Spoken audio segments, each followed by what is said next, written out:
All right, our first step is to create the access levels that we want to give people. Click Users, Access Levels, and click New. The level title will be Staff. Now, the user groups having viewing access here will be super users, which is the administrators, and the administrators of our website, and the manager as well. Click Save and Close. And so now we have a new access level called Staff that all of our managers, administrators, and super users have access to, but not necessarily our staff members yet. Now let's create a user group called Staff, and the group parent should be Registered. This is going to be a user group that can log in but can't edit any content. Save and close. Now we edit our access levels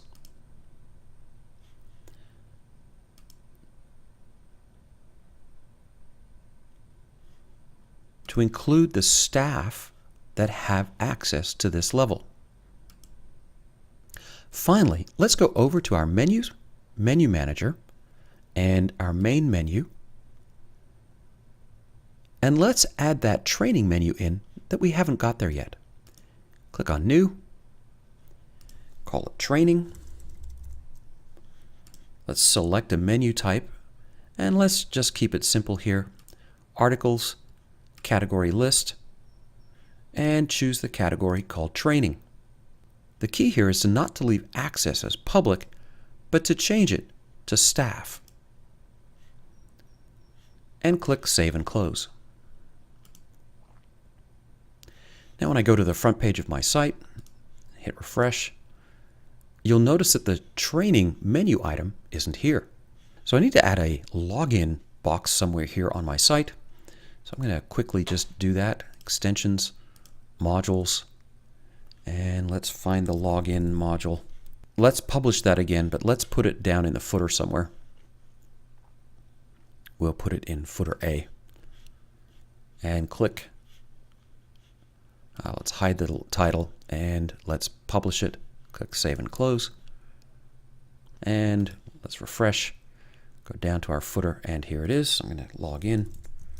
Now remember, I'm a super user, but because I also added super users to the access control for the staff, I now see my training menu.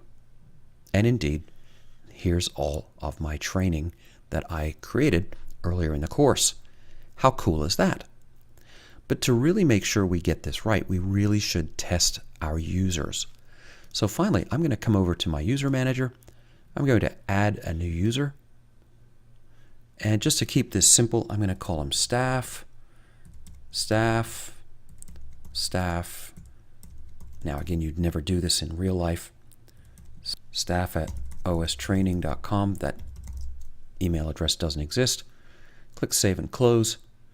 And he's activated because I've added him. So I'm going to head back home and log out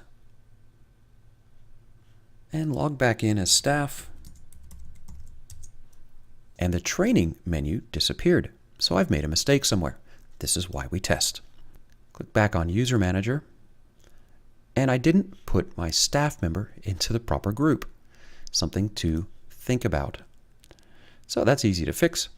Assign user groups, staff, and registered because they have to be able to register. Click Save and Close.